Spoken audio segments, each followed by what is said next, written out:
Selamat hari Minggu, Bapak Ibu umat yang dikasihi Tuhan, Shalom.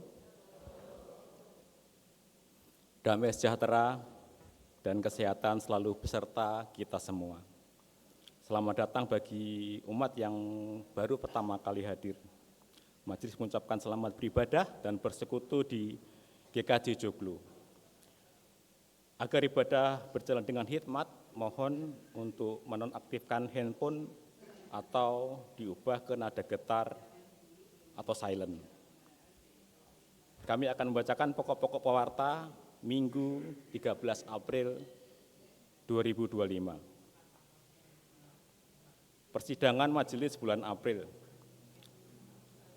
Persidangan Majelis Pleno akan diselenggarakan pada hari Jumat, tanggal 25 April 2025, bagi Bapak, Ibu, Saudara-saudari yang memiliki keperluan gerejawi dipersilakan untuk menghubungi majelis wilayahnya masing-masing. Pemilihan anggota majelis. Sehubungan dengan adanya anggota majelis yang akan menyelesaikan masa jabatannya pada bulan Mei 2025, maka Majelis GKJ Joglo akan menyelenggarakan pemilihan anggota majelis sebagai penatua atau diaken. Nama-nama calon anggota majelis adalah sebagai berikut. Wilayah 2, 2B, Ibu Akira Yulia Sekar, calon penatua. 2C, Bapak Dwi Upandoko, calon diaken. Wilayah 3, 3B, Bapak Yohanes Joko Kristianto, calon penatua. 3B, Bapak Lukas Bayu Pratomo, calon diaken. 3D, Bapak Charles Lendra, calon penatua. 3F, Bapak Ardianto Cahyo Nugroho, calon penatua. Wilayah 4, 4A, Ibu Poni Patmiati, calon penatua. 4B, Ibu Widya Ariana dan Bapak Anatoli Beta Sevanya, calon penatua.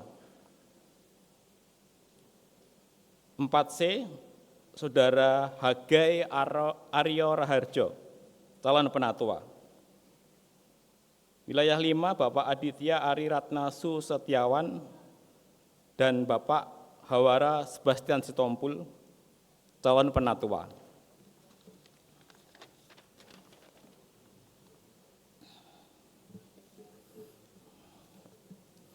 Para calon akan dipilih melalui kertas suara dalam ibadah Minggu 20 April 2025 secara offline dalam ibadah Minggu pukul 8 WIB dan pukul 17 WIB dan ibadah PK Pelayanan Anak.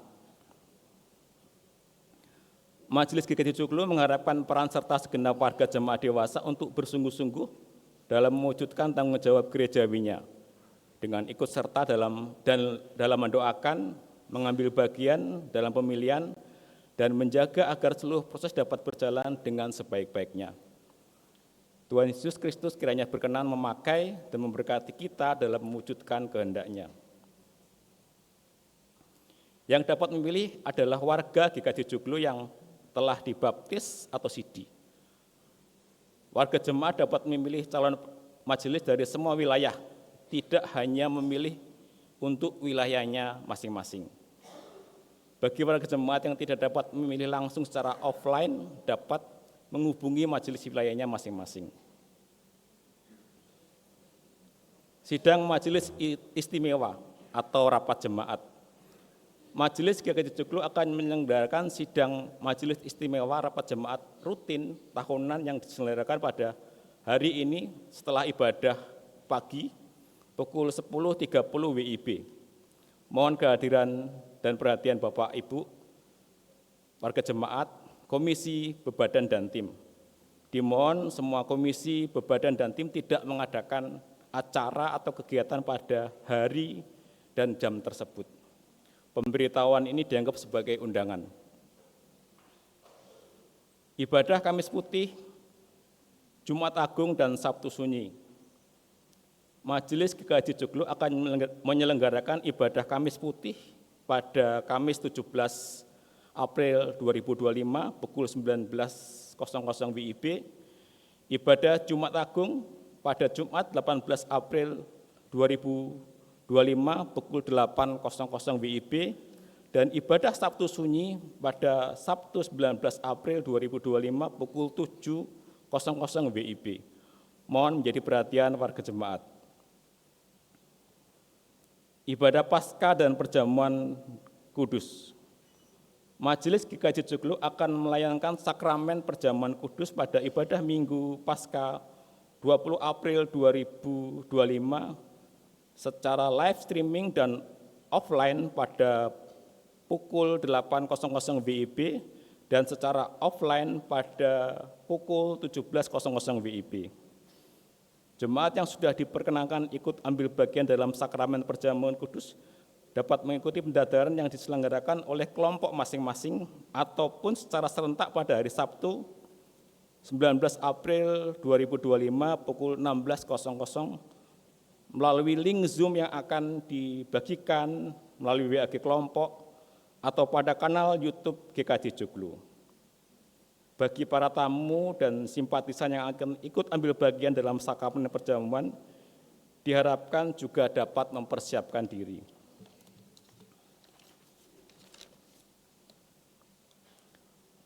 Pertunangan. Telah dilaksanakan ibadah pertunangan Saudari Marta Dewinta Ariyanti, warga GKJ Joglo wilayah 3B, putri dari almarhum Bapak Hadi Mujiono dan Ibu Ekaningsih Herianti, dengan Saudara Andrew Carson Harper, warga Lutheran Church of Redeemer, Virginia, Amerika Serikat, putra dari Bapak Ricky Allen Harper dan Ibu Susan Carlen Harper.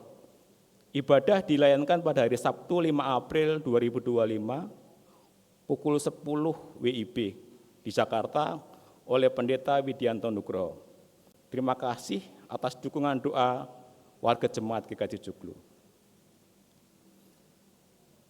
Renungan Pekan Suci. Renungan Pekan Suci dapat dilaksanakan oleh jemaat secara pribadi, berkelompok, ataupun bersekutu dalam keluarga pada tanggal 14 sampai 19 April 2025. Persembahan aksi puasa dapat diberikan dalam bokor dan kotak khusus di ibadah Minggu Paskah 20 April 2025 dalam ibadah pagi dan sore. Persembahan aksi puasa akan diperuntukkan bagi kegiatan aksi sosial. Untuk berita-berita komisi, panitia, dan berita lain yang lebih lengkap dapat dibaca dalam pewarta digital yang sudah disediakan di WA kelompok ataupun dalam aplikasi GKJ Joglo. Ibadah minggu ini mengangkat tema berpikir dan merasa seperti Kristus yang berdasar atas Filipi 2 ayat 5 sampai 11. Ibadah akan dipimpin oleh Pendeta Didik Christian Adi Cahyono dari GKJ Gandaria. Bapak Ibu umat yang terkasih, dimohon untuk bangkit berdiri. Sebagai tanda ungkapan syukur atas belas kasih Allah, marilah kita mulai ibadah Minggu Palma pada saat ini dengan berlitani berdasarkan Zakaria 9 ayat 9. Sambil kita mengangkat daun palma kita masing-masing.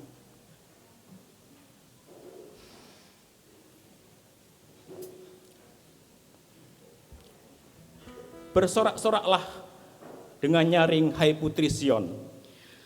Bersorak-soraklah, hai putri Yerusalem. Lihat, Rajamu datang kepadamu. Ia adil dan jaya.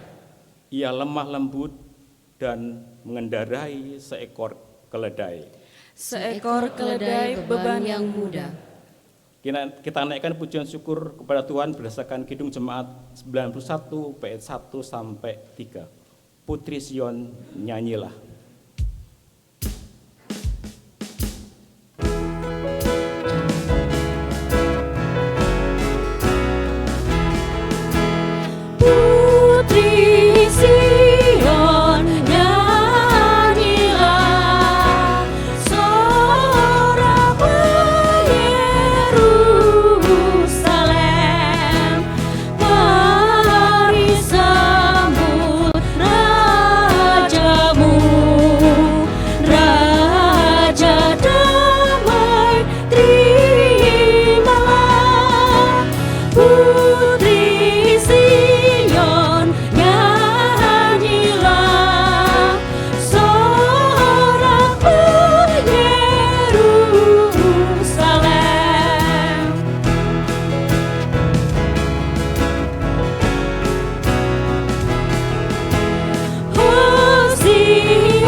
Ibu bapak dan saudari-saudara yang terkasih di dalam Kristus, ibadah ini berlangsung di dalam pertolongan Allah Tritunggal, Sang Pencipta, Sang Penyelamat di dalam Kristus, dan Sang Pemelihara ciptaan melalui kehadiran Roh Kudus. Amin.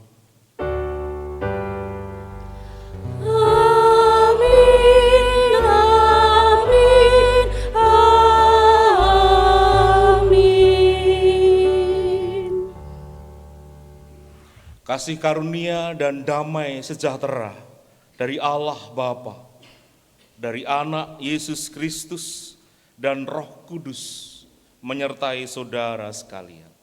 Dan bersamamu juga.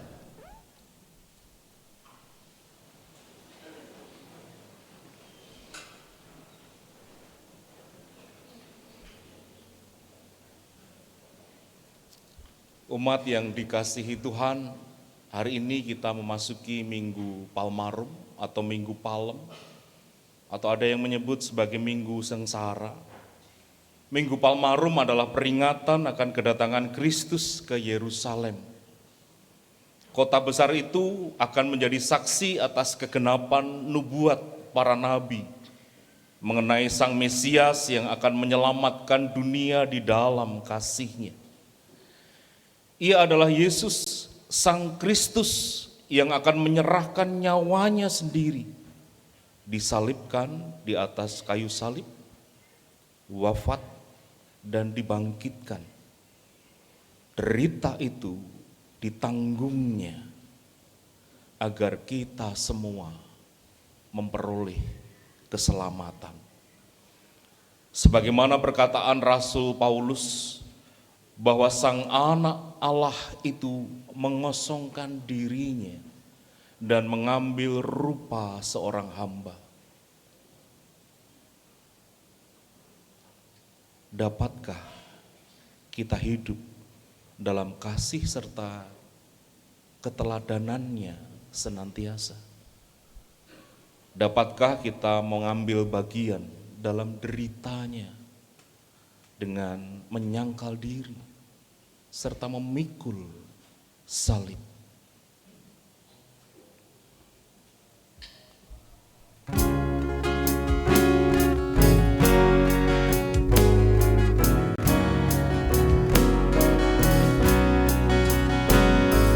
Makin serupa Yesus Tuhanku,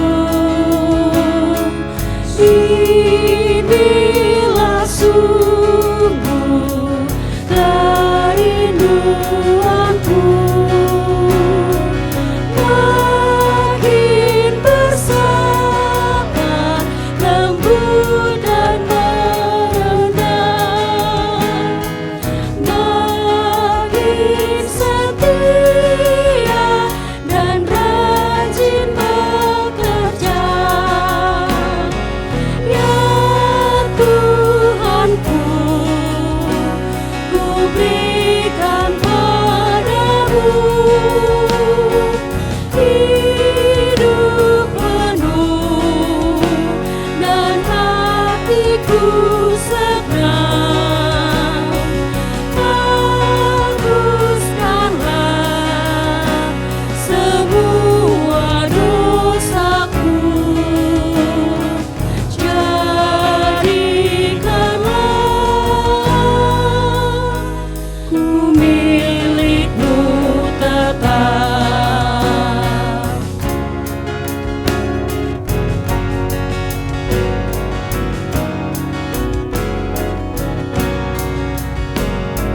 Makin serupa Yesus Tuhanku, ini selalu cita-citaku.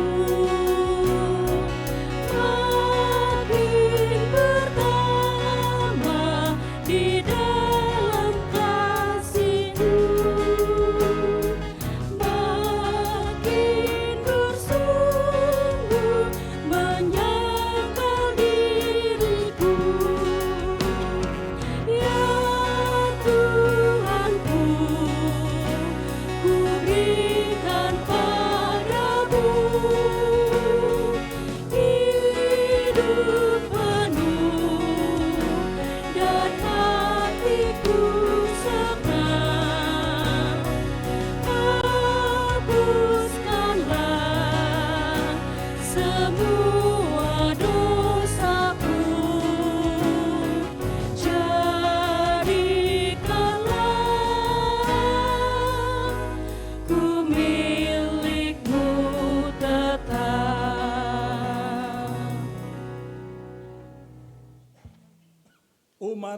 yang terkasih, marilah kita mengingat panggilan Allah untuk hidup dalam kasih, sebagaimana tertulis dalam Injil Matius pasal 22 ayat 37 sampai dengan 40. Marilah kita mengucapkan bersama-sama. Jawab Yesus kepadanya, "Kasihilah Tuhan Allahmu dengan segenap hatimu, dengan segenap jiwamu, dan dengan segenap akal budimu." Itulah perintah yang pertama dan terutama. Yang pertama, kedua, yang sama dengan itu ialah kasihilah sesamamu manusia seperti dirimu sendiri. Pada kedua perintah itulah ini tergantung seluruh kita menghadapi.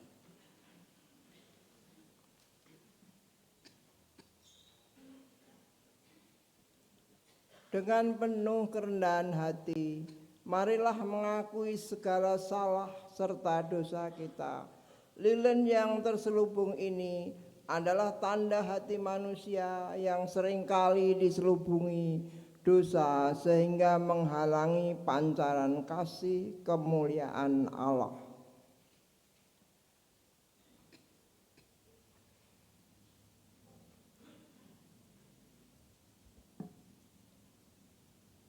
Marilah kita berdoa, ya Allah.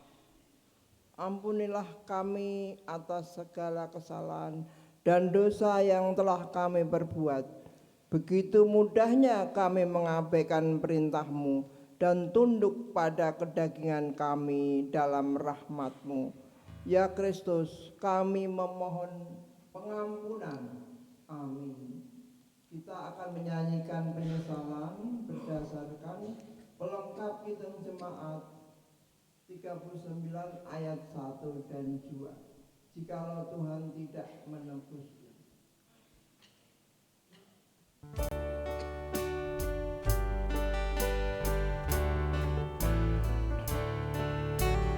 Jikalau Tuhan tidak menebusku dan Tuhan tidak mengampuniku, hidupku berbeban dan dosaku berat. Marilah ya Tuhan jamah diriku, marilah ya Tuhan jamah diriku.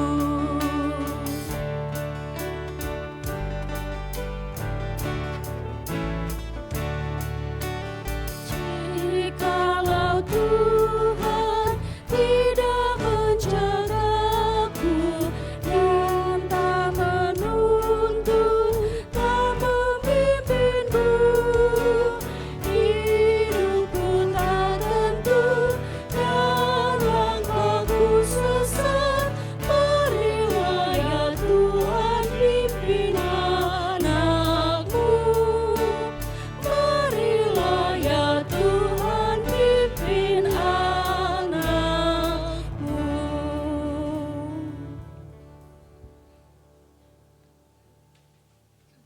Kepada setiap orang yang sungguh-sungguh mengakui dosanya, bertobat di hadapan Tuhan, Tuhan memberikan pengampunan.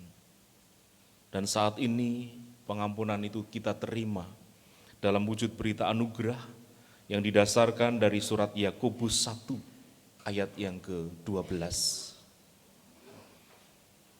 Berbahagialah orang yang bertahan dalam pencobaan, sebab apabila ia sudah tahan uji, ia akan menerima mahkota kehidupan yang dijanjikan Allah kepada orang-orang yang mengasihi Dia. Demikianlah berita anugerah dari Tuhan. Syukur kepada Allah. Mari kita berdiri.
mau ikut walau sukar, ku mau ikut walau sukar, ku mau ikut walau sukar, kan ku ikut Dia selamanya. Aku mau mengikut Dia, aku mau mengikut Dia, aku mau mengikut Dia, ikut Dia, Yesus Tuhanku.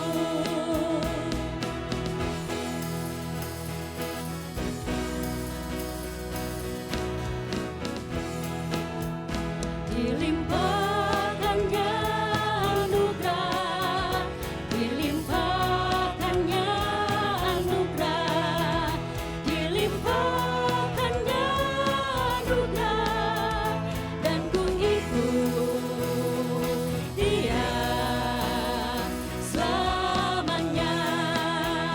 Aku mau mengikut Dia, aku mau mengikut Dia, aku mau mengikut Dia, ikut Dia, Yesus Tuhanku.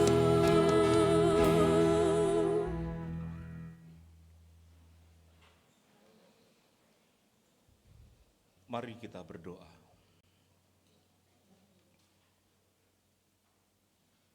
Di dalam pengasihan Kristus, kami memohon kepada Bapa agar kiranya berkenan mencurahkan Roh Kudus atas kami, agar ketika kami membaca dan merenungkan sabda kudus, kami berjumpa dengan Allah. Kami menemukan apa kehendak Tuhan.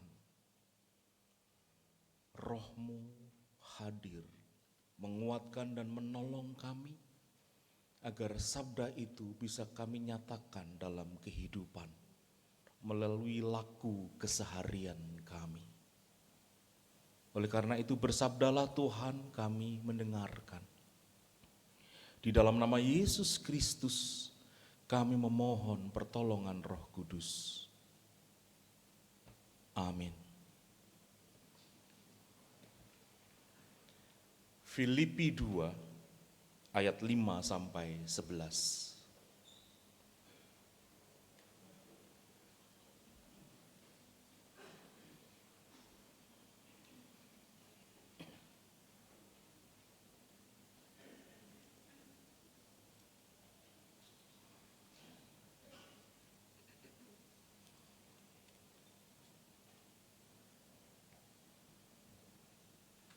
Hendaklah kamu dalam hidupmu bersama menaruh pikiran dan perasaan yang terdapat juga dalam Kristus Yesus, yang walaupun dalam rupa Allah tidak menganggap kesetaraannya dengan Allah itu sebagai milik yang harus dipertahankan, melainkan telah mengosongkan dirinya sendiri dan mengambil rupa seorang hamba dan menjadi sama dengan manusia.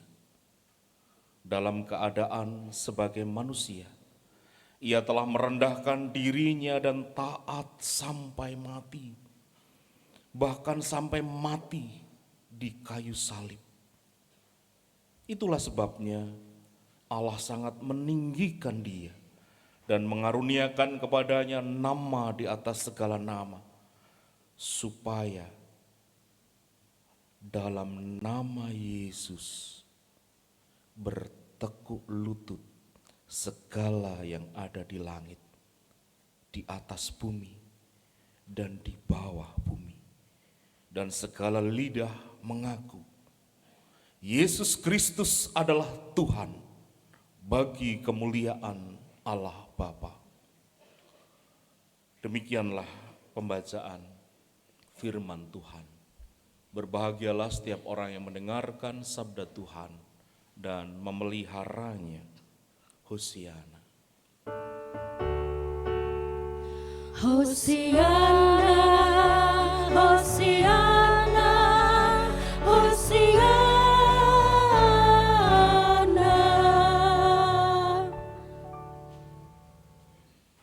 Selamat pagi Ibu Bapak dan saudari-saudara yang terkasih.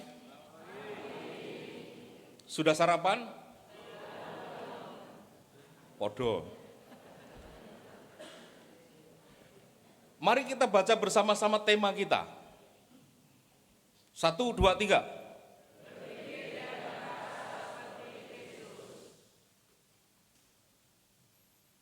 Itu pernyataan yang pongah atau humble.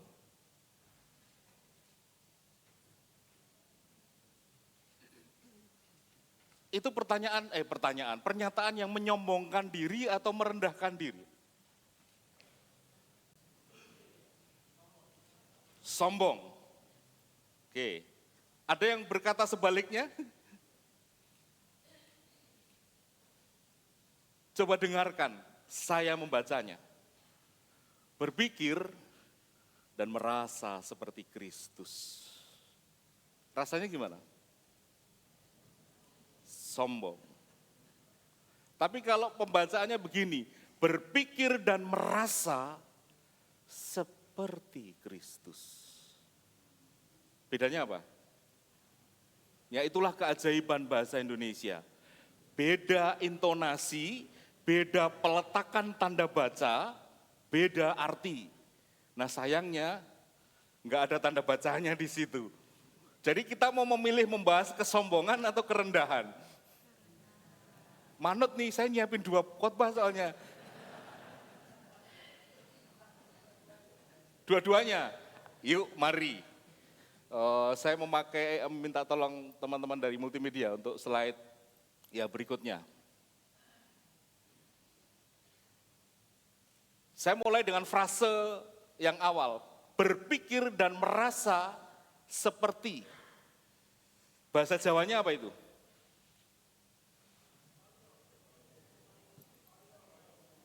Apa? Koyo ya, bukan koyo ya. Seperti. Pernah mendengar kata ini? Tepo seliro?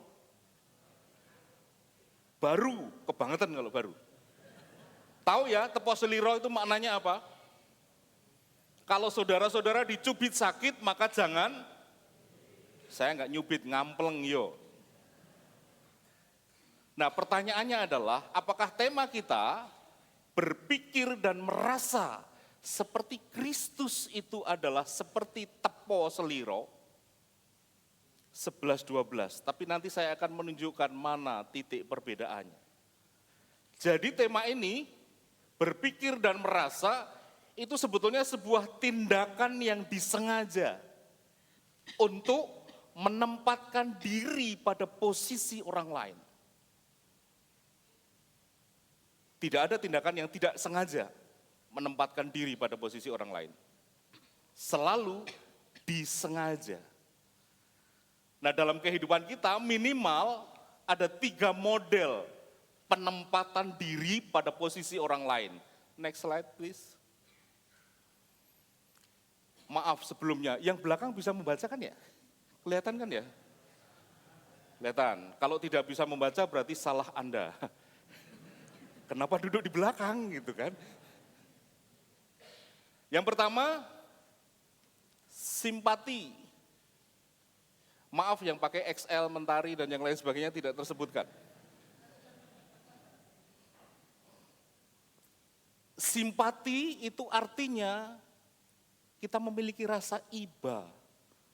Pernah ketika nyetir atau di jalan, tiba-tiba ada orang yang gendong bayi, entah bayinya siapa itu, lalu ngamen, aku tak mau gitu misalnya. Rasanya gimana? Itu simpati. Mesake anaknya dikasih CTM supaya tidur. Itu simpati. Timbul rasa iba. Tapi tetap ada jarak. Karena kita tetap berada di dalam mobil dan dia di luar. Kalaupun kemudian terjadi tindakan memberikan entah berapa rupiah, tapi tetap posisinya kita sebagai pemberi dan dia sebagai penerima. Saya sebagai subjek dan dia sebagai objek.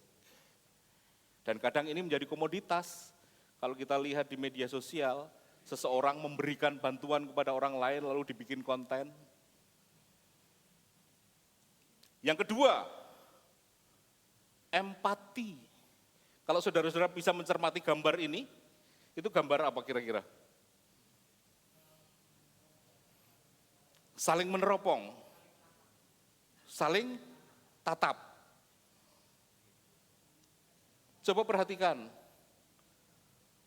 yang di sini tangannya meletakkan teropong di yang berbaju biru. Yang berbaju biru meletakkan teropongnya di yang berbaju hitam. Dasar pemahaman tentang empati adalah bisa memahami. Aku bisa memahami mengapa kau merasakan itu. Jadi tidak seperti simpati yang hanya sekedar, oh, mesake gitu. Kita mendapatkan berita duka cita gitu. Lalu kok dengaren? Oh bukan ya.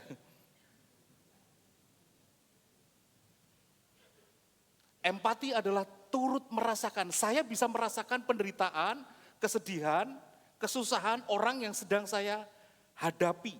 Itu empati. Nah, yang ketiga adalah bela rasa atau dalam bahasa Inggrisnya compassion. Saya suka dengan kata ini. Karena compassion adalah tidak sekedar bersimpati, rasa ibanya muncul, tidak cuma sekedar memahami, oh Anda sakit. Tapi ada sebuah gerakan di dalam diri kita untuk do something, untuk melakukan sesuatu. Ibaratnya begini, siapa yang dari desa? Mesti rada ngaku, oh ngaku, pernah berjalan di Galengan? Nah, Galengan gue apa mas? Pematang Siantar, bukan? Pematang sawah. Nah bayangkan saudara berdua misalnya dengan pasangan atau dengan teman atau dengan pacar jalan, lalu pasangan saudara tiba gelodak, bukan gelodak ya kalau ke sawah ya. Ya itulah bunyinya. Perbedaannya adalah kalau simpati, tiba tuh kowe. Saya mau ngomong itu tapi takut nggak sopan ya Pak. Bapak yang di depan bilang, matamu nanti. Di sini mata saya. Itu simpati. Tapi kita masih berada di atas pematang. Kalau empati adalah, waduh pacarku tiba untuk menunjukkan rasa cintanya, saya ikut turun. Jadi kami berdua berada di sawah, pematangnya di sini. Bisa keluar? Ya bisa sih, kan pematang nggak tinggi-tinggi amat. Bela rasa adalah, aku tahu, mungkin dia malu jatuh, tapi kemudian aku tergerak untuk ayo, tak ewangi, berdiri lagi. Entah proses pertolongannya adalah dengan turun ke sawah, lalu mendorongnya ke atas, atau dari atas mengulurkan tangan ke bawah, ayo aku tarik. Paham sekarang bedanya simpati, empati, dan bela rasa. Ada yang pernah nonton film James Bond? Film pertama James Bond yang dibintangi oleh Daniel Craig. Saya berdiri di usia berapa sih ini? Kok orang ngerti James Bond? Ya wes lah, Rasido tak ceritake. Lah daripada saya cerita panjang lebar, saudara nggak ngerti gitu. Kisahnya sederhana. Si Eva Green, pemeran pendampingnya James Bond, itu baru pertama kali melihat orang berantem dan bunuh-bunuhan. Si Daniel Craig sebagai James Bond, kemudian melihat bahwa temannya ini syok. Yang dilakukan temannya adalah lari masuk kamar mandi, lalu mengguyur badannya pakai shower. Dan yang dilakukan oleh James Bond adalah, tidak, cemen lu. Tapi dia kemudian ikut bersama dengan temannya yang tadi syok karena melihat pembunuhan. Di bawah shower, dia jejeri duduk dan tidak melakukan apapun. Hanya menemani dia duduk. Itu empati, simpati, atau bela rasa? Bukan.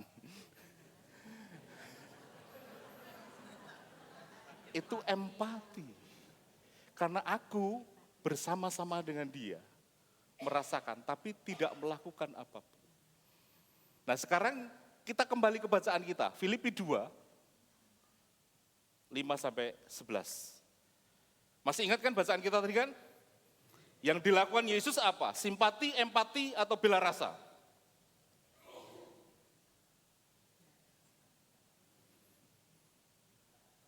Bela rasa. Kenapa kita menyebutnya bela rasa?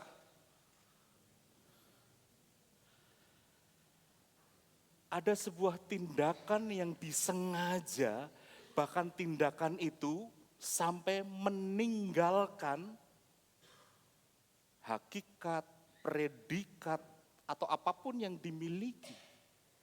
Dan melakukan sesuatu terhadap sosok yang dibela. Next slide please. Kok si gundul ini yang muncul?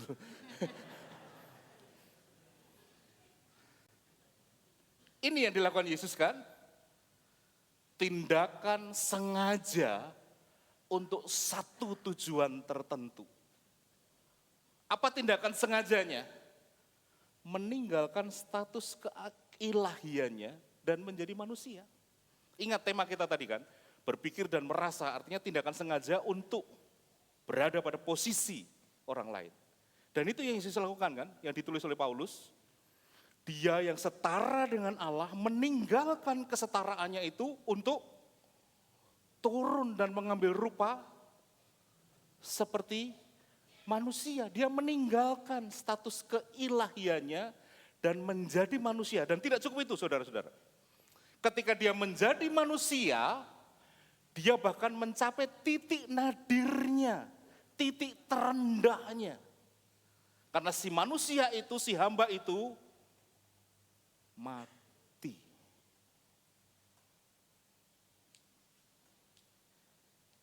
Jadi apa yang dilakukan Yesus sebetulnya adalah sebuah wujud compassion, bela rasa. Nah kalau tema kita adalah berpikir dan merasa seperti Kristus, berarti kita diajak untuk memiliki compassion. Next slide please. Ini gambarannya saudara-saudara. Istilah teologisnya mungkin kita sudah sering mendengar, kenosis atau pengosongan diri. Dari ilahi menjadi manusia. Oh berarti kalau saya disuruh mengosongkan diri, jadi apa mas? Ini persoalan, saudara-saudara. Kenosis bisa diterapkan pada Yesus karena dia Allah. Lalu mengosongkan dirinya menjadi manusia, posisi manusia lebih rendah. Nah kalau manusia mengosongkan dirinya jadi apa? Jadi jelemak. Ada yang tahu bahasa Sunda, jelemak tahu ya, ciptaan yang di bawah manusia. Kan nggak bisa. So, next slide please. Ini gambaran tadi. Ini gambarnya biar cakep aja sih. Allah yang turut menderita. Next. Kalau kita berbicara tentang konsep kenosis kita sebagai manusia, justru sebaliknya. Bukan mengosongkan diri. Karena Allah melalui Kristus mengosongkan dirinya menjadi manusia seperti kita sampai mati. Kita sebagai manusia Sebaliknya, saudara-saudara. Kalau tadi gambar yang sebelumnya, 2 slide sebelumnya tolong Mas. Klik, klik. Nah, dari divine menuju human being, itu yang dilakukan oleh Kristus. Kalau kita belajar dan mau menjadi Kristus, panahnya sebaliknya, 2 slide selanjutnya. From human being become divine. Karena artinya jadi begini, kenosis adalah the self-emptying of one personal will to become entirely receptive to divine will. Betul ada yang dikosongkan, yaitu apa? Ego, hasrat, dan yang lain sebagainya. Supaya di dalam diri kita, divine will, kehendak Allah itu penuh. Dan bukankah itu yang dilakukan oleh Yesus? Yesus mengosongkan dirinya supaya kehendak Allah penuh di dalam dirinya. Caranya menjadi manusia. Kita sebagai pengikut Kristus, bener kan ya? Kita pengikut Kristus kan ya? Ya kan? Kita sebagai pengikut Kristus artinya mengikuti jejak yang sama supaya God's will, divine will terpenuhi di dalam diri kita. Artinya kita diajak untuk menjadi seperti Kristus. Menjadi seperti Kristus artinya melakukan apa yang Kristus lakukan. Karena kita manusia dan tidak bisa menjadi ciptaan yang lebih rendah, maka kita yang harus meningkatkan standar kehidupan kita, tidak lagi menjadi ciptaan yang lebih rendah, melainkan menjadi serupa dengan Kristus. Saguh menapa mboten? Kok abot ya Mas? Salahnya jadi Kristen. Karena menjadi Kristen artinya menjadi pengikut Kristus. Menjadi pengikut Kristus artinya melakukan yang Kristus lakukan. Tapi sayangnya kita sebaliknya, seneng aja dengan status, aku ini anak Tuhan. Saya menyebut Tuhan Bapa. Tapi ketika ditanya, lu anak yang taat atau pemberontak? Jawaban kita apa? OTW menjadi baik Mas. Enggak apa-apa, masih ada niat kan? Ya si gundul lagi. Jadi tema kita berpikir dan merasa seperti Kristus. Kita diajak untuk mewujudkan hal keilahian di dalam diri kita. Kristus menunjukkan kemanusiawiannya, tapi karena kita sudah manusia, nggak mungkin mengosongkan diri, kita justru dipanggil menampakkan keilahiannya. Sekarang saya tanya, dan coba toleh ke kanan kiri saudara-saudara. Saudara-saudara melihat ada perwujudan Tuhan, atau perwujudan hantu? Kan beda tipis kan, Tuhan dan hantu kan. Next slide. Klik. Ketika kita belajar menempatkan diri pada posisi orang lain, paling tidak ada 3 hal ini yang kita pakai sebagai kaca. Yang pertama, pola relasi I, it. Yang bisa bahasa Inggris, taulah. It itu artinya apa? Ya itu betul. Kata ganti untuk benda. Jadi aku adalah subjek, semua yang di luar aku adalah objekku. Aku yang paling tinggi. Relasi kita bukan seperti itu kan ya? Aku pusat dunia, yang lain hanya asteroid kecil-kecil lah.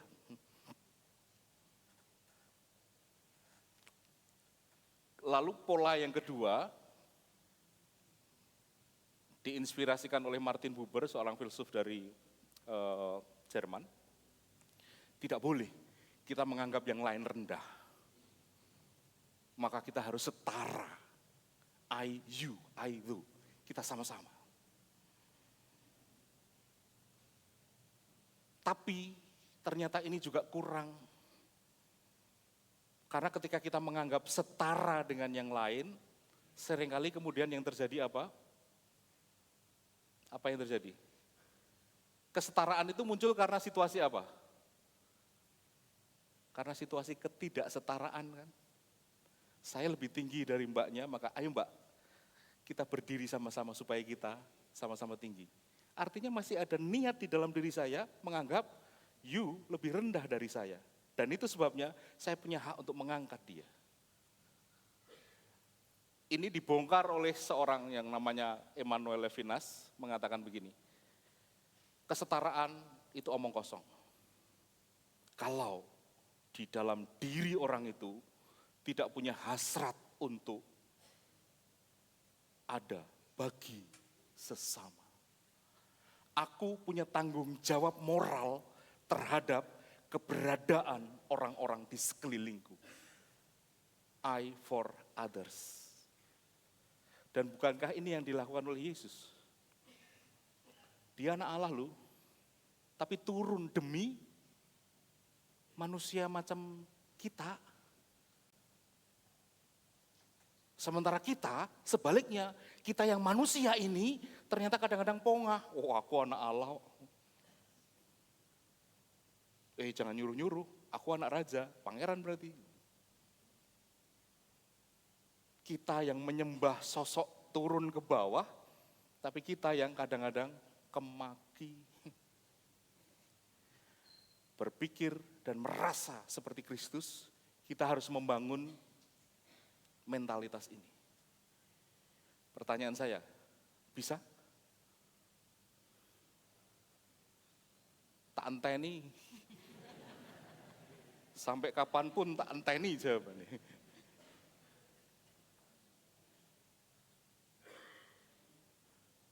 Harus bisa. Seneng saya. Tapi cuma 2 yang jawab, yang lainnya nggak bisa tuh. Mulainya gimana? Slide berikutnya. Sederhana saja mulai. Kan kita menciptakan sebuah kebiasaan baru. Diawali dari perspektif. Perspektif itu cara pandang kita. Kalau saya merasa bahwa hidupku itu nggak ada apa-apanya, Kristuslah yang menebusku. Maka sekarang aku menjawab tebusan Kristus itu dengan mencoba mengikuti jejaknya. Kalau itu penting, maka itu menjadi perspektifku dalam melihat segala sesuatu. Perspektif melahirkan tindakan. Tindakan yang dilakukan berulang-ulang menjadi kebiasaan. Kebiasaan yang dilakukan terus-menerus menjadi karakter. Dan karakter itu bahan bakar identitas kita. Kalau kita ingin benar-benar menghayati Palmarum ini, Yesus tahu loh, dia masuk ke Yerusalem, aku nanti mati di sana.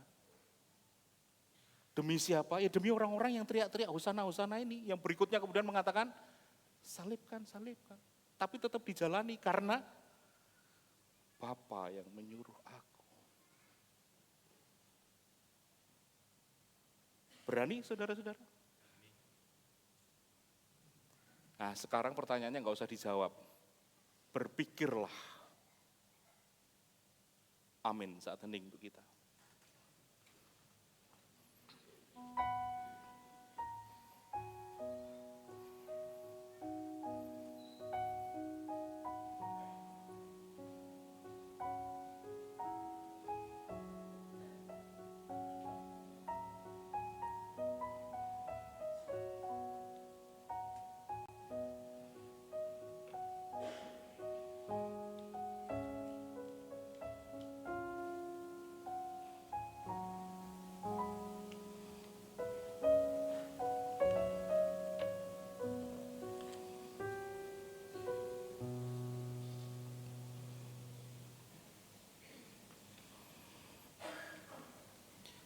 Kami bersyukur Tuhan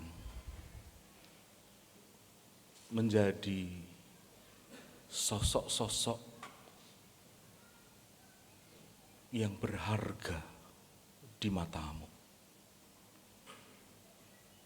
Melalui Kristus Engkau rela menebus kami. Bahkan cara penebusannya harus mengorbankan anak tunggal. Kami bersyukur, sekaligus kami merasa malu, karena terkadang kami lupa betapa berharganya diri kami, sehingga kami sering menyia-nyiakan hidup yang Tuhan beri. Ampuni kami, ya Allah, ampuni kami. Saat ini ketika kami berefleksi sejenak tentang apa yang Kristus lakukan, kami terperangah, karena sesungguhnya di hadapan kami juga terbentang pilihan yang sama. Kami menyediakan diri untuk menjadi pewujud kehendak Allah, sama seperti Kristus menyediakan diri untuk menjadi pewujud kehendak Bapanya. Oleh karena itu kami berdoa, mampukan kami Tuhan mengemban panggilan ini. Tidak mudah, bahkan kami rasa berat. Tapi sesungguhnya itu adalah sebuah konsekuensi logis, sebuah kemestian, sebuah keniscayaan yang tidak bisa diingkari. Bahwa ketika kami menyatakan iya dengan segenap hati untuk menerima anugerah Kristus, kami dipanggil untuk menjadi seperti Kristus, untuk berpikir dan merasa seperti pikiran dan perasaan Kristus, yang rela memberi diri bagi sosok-sosok di luar dirinya. Ampuni kami ketika kami saat ini melakukan yang sebaliknya. Bukan memberi diri untuk orang lain, tetapi kami menghisap orang lain demi kepentingan kami. Relasi yang kami bangun adalah relasi I, it, aku subjek, dan orang lain benda. Ampuni kami. Ketika saat ini kami memasuki minggu sengsara, ajarkan kami untuk menumbuhkan komitmen seperti yang dilakukan Kristus. Dia memberi hidupnya untuk orang lain. Dan itu berarti kami pun dipanggil untuk melakukan hal yang sama. Memberi hidup untuk orang lain. Mulai berpikir tidak hanya untuk diri kami sendiri. Mampukan kami untuk membangun spirit seperti pohon yang berbuah. Sang pohon tidak pernah menikmati buahnya, tetapi dia terus menghasilkan buah. Kiranya spirit yang sama juga tumbuh di dalam diri kami, karena Tuhan sudah memberikan kami kehidupan, maka kami memberi diri, berbagi hidup dengan orang lain. Dalam harapan ini Tuhan kami berdoa. Kami menyerahkan negeri kami dalam berbagai dinamika yang terjadi, dengan berbagai kisah yang telah terjadi. Kuatkan dan teguhkan.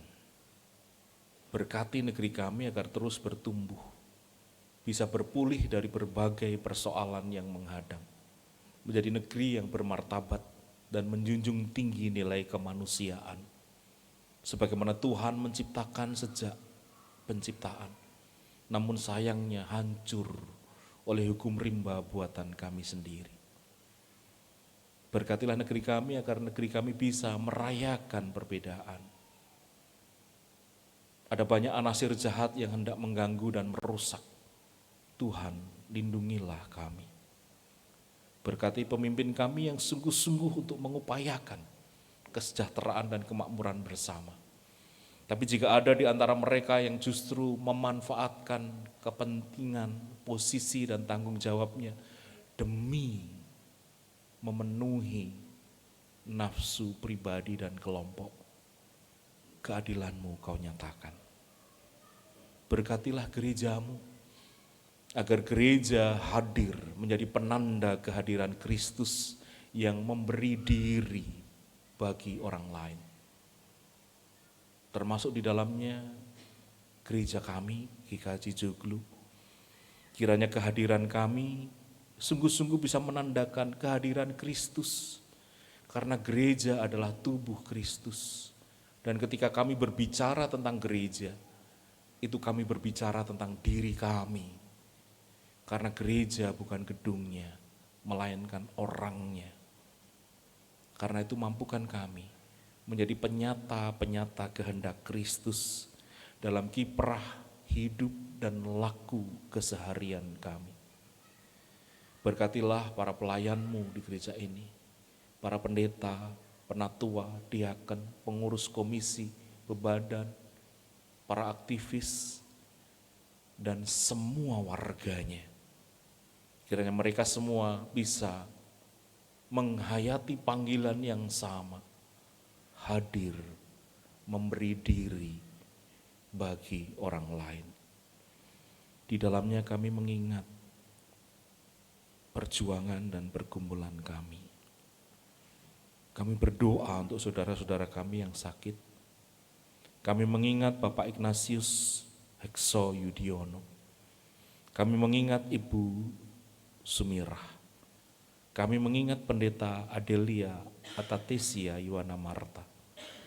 Kami mengingat Diaken Samuel Sihaan.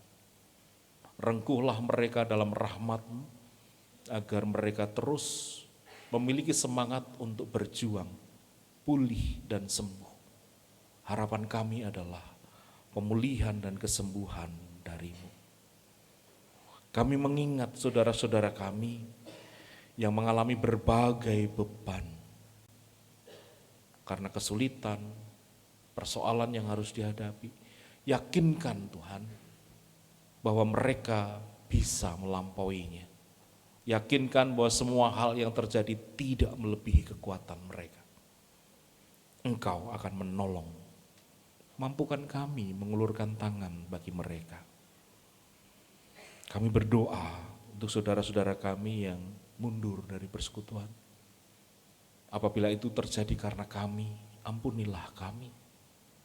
Kiranya Engkau memampukan kami untuk mengulurkan tangan, menarik mereka untuk bersama-sama bertumbuh, menghayati panggilan yang sama, menjadi seperti Kristus. Kami berdoa untuk mimpi-mimpi, harapan-harapan dan cita-cita kami tentang berbagai hal.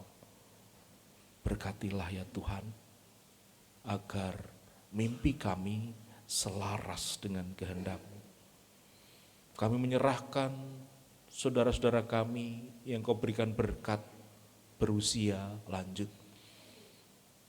Dalam usia yang adi ini, kiranya Tuhan terus hadir, memberikan damai sejahtera, agar mereka terus bisa bersyukur dalam setiap hal, menghayati karya Allah yang nyata dalam kehidupan mereka.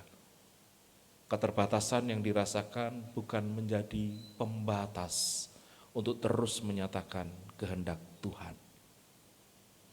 Kami menyerahkan ya Tuhan, semua harapan, syukur, doa, dan kehidupan kami. Di dalam nama Yesus Kristus kami memohon. Amin. Kita akan memuji Tuhan bersama-sama dengan persembahan pujian dari Talenta.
cinta padamu Tuhan. Aku rindu hadirat-Mu Tuhan. Aku ingin selalu dekat padamu, menikmati kehadiran-Mu. Ku nyanyi Hosana bagi Rajaku yang duduk di tahta. Aku muliakan dan ku agungkan, Kau layak disembah. Nyanyi Hosana bagi Rajaku yang duduk di tahta. Aku muliakan dan ku agungkan, Kau layak disembah.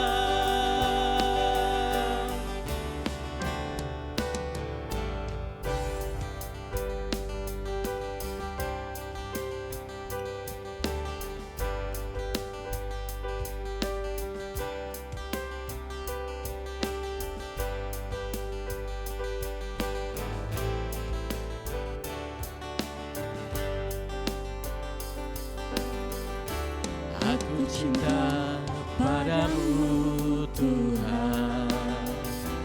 Aku rindu hadirat-Mu Tuhan. Aku ingin selalu dekat padamu, menikmati kehadiran-Mu. Ku nyanyi Hosana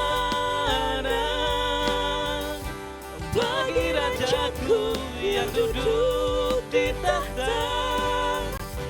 Aku muliakan dan ku agungkan, Kau layak disembah.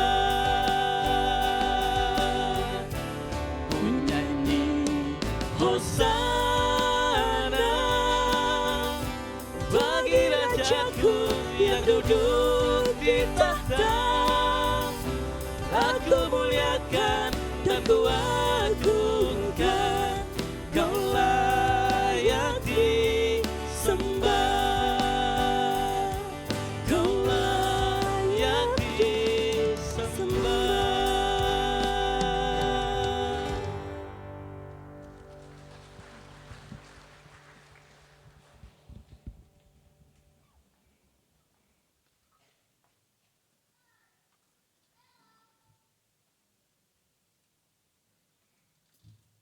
Terima kasih Talenta untuk persembahan pujiannya. Segala kemuliaan hanya bagi Tuhan. Jemaat dimohon untuk bangkit berdiri.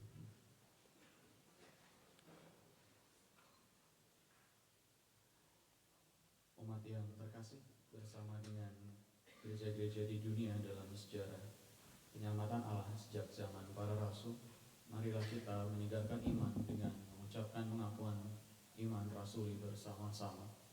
Aku percaya kepada Allah, Bapa yang Maha Kuasa, Khalik langit dan bumi, dan pada Yesus Kristus, Anaknya yang tunggal Tuhan kita, yang dikandung dari Roh Kudus, lahir dari anak darah Maria, yang menderita di bawah pemerintahan Pontius Pilatus, disalibkan, mati dan dikuburkan, turun ke dalam kerajaan-Nya. Pada hari yang ketiga, bangkit pula dari antara orang mati, naik ke surga, duduk di sebelah kanan Allah, Bapa yang Maha Kuasa, dan akan datang dari sana untuk menghakimi yang hidup dan yang mati. Aku percaya pada Roh Kudus, gereja yang satu, persekutuan Orang Kudus, pengampunan dosa, bangkitan daging dan hidup yang kekal. Umat dipersilakan untuk duduk kembali.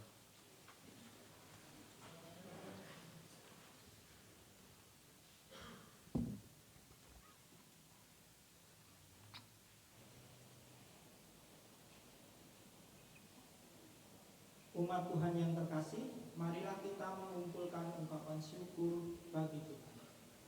Bagi umat yang bertugas dimohon untuk menempatkan diri. Persembahan yang akan kita kumpulkan pada hari ini adalah persembahan mingguan, bulanan, dan DMD. Persembahan mingguan disampaikan melalui kantong persembahan ataupun scan kris yang tersedia di bangku jemaat, dan persembahan bulanan melalui transfer rekening yang tertera pada layar. Persembahan DMD dapat disampaikan melalui amplop DMD atau transfer dengan menambahkan angka 2 di akhir nominal persembahan. Untuk persembahan DMD tidak dapat dilakukan dengan scan kris yang ada di bangku jemaat. Harap menjadi perhatian. Persembahan DMD dan bulanan dapat dimasukkan di kotak yang ada di depan, kiri, dan kanan. Nas persembahan didasarkan dari kitab 1 Tawarikh 16 ayat 29. Berilah kepada Tuhan kemuliaan namanya, bawalah persembahan dan masuklah menghadap Dia, sujud menyembah Tuhan dalam semarak kekudusan. Persembahan akan kita kumpulkan dengan menyanyikan pelengkap Kidung Jemaat 146 bait 1 dan 2. Bawa persembahanmu.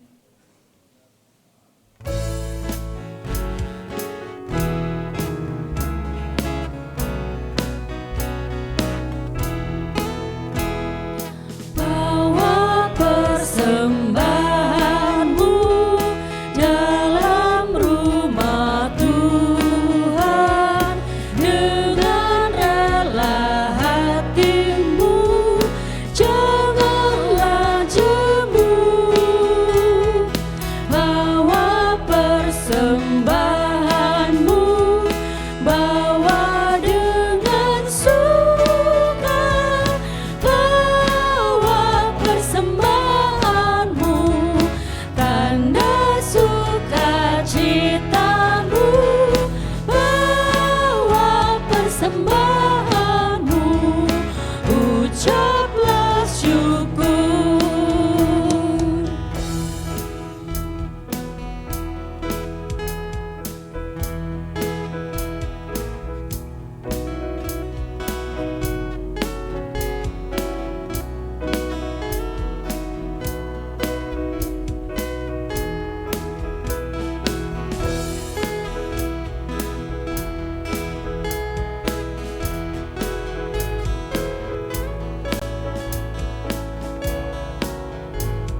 Allah Bapa kami yang ada di surga, kami menghadap kehadirat-Mu untuk mengucapkan puji syukur atas segala berkat yang Tuhan berikan kepada kami. Terima kasih ya Tuhan atas kesempatan kepada kami untuk dapat mempersembahkan sebagian dari berkat-berkat yang Tuhan berikan kepada kami. Kami mohon ya Tuhan, persembahan ini Engkau sucikan sehingga layak di hadapan-Mu. Kami juga berdoa ya Tuhan untuk pengelola persembahan ini, sehingga persembahan ini hanya untuk kemuliaan nama Tuhan. Inilah ya Tuhan doa kami ini kami panjatkan di dalam nama Tuhan Yesus yang telah mengajarkan kepada kami. Berdoa, Bapa kami yang ada di surga, dikuduskanlah nama-Mu, datanglah kerajaan-Mu, jadilah kehendak-Mu di bumi seperti di surga. Berikanlah kepada kami hari ini makanan kami yang secukupnya, dan ampunilah kami akan kesalahan kami, seperti kami juga mengampuni orang yang bersalah kepada kami. Dan janganlah membawa kami ke dalam pencobaan, tetapi lepaskanlah kami dari yang jahat. karena Engkaulah yang punya kerajaan dan kuasa dan kemuliaan sampai selama-lamanya. Amin. Amin. Umat dimohon untuk tetap berdiri.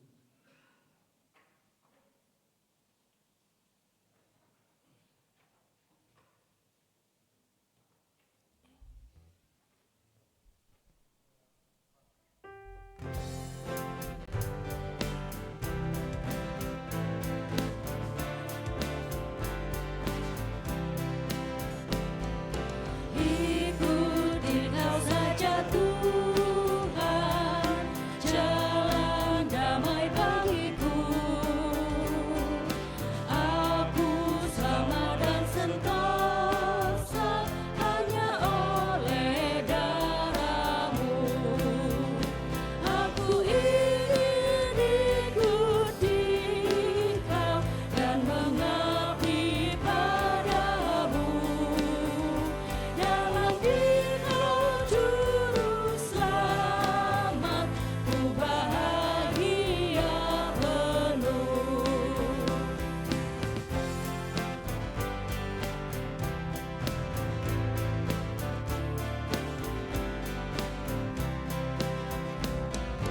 Ikuti Kau di sengsara, karena janji-Mu teguh. Atas kuasa kegelapan, ku menang bersama-Mu. Aku ingin ikuti Kau dan mengabdi padamu. Dalam Dikau juru selamat, ku bahagia penuh. Saudara-saudara yang terkasih, arahkanlah hatimu kepada Tuhan. Kami mengarahkan hati kami kepada Tuhan. Pandanglah dunia dengan kasih. Kami memandang dunia dengan penuh kasih, Terpujilah Tuhan. kini dan selamanya. Mari kita melanjutkan kehidupan kita untuk terus belajar menjadi penyata-penyata kehendak Allah. Terimalah berkat Tuhan.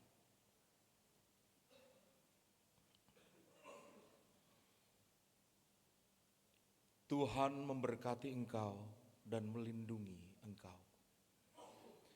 Tuhan menyinari engkau dengan wajah-Nya dan memberi engkau kasih karunia. Tuhan menghadapkan wajah-Nya kepadamu dan memberi engkau damai sejahtera. Amin.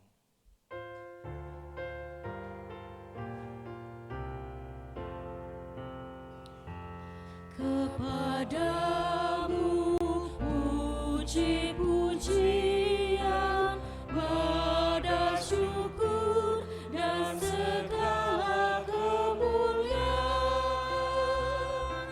Ya Bapa, Putra, Roh Kudus, sampai kekal abadi.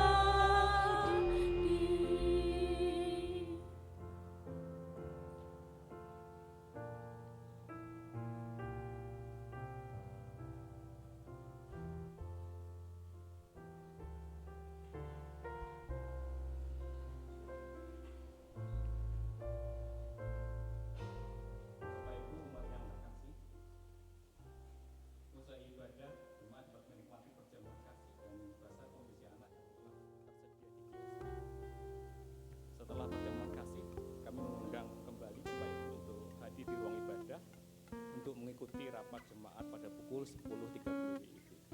Selamat melanjutkan peribadatan hidup kita sehari-hari. Kiranya Tuhan menyertai kita. Selamat hari Minggu.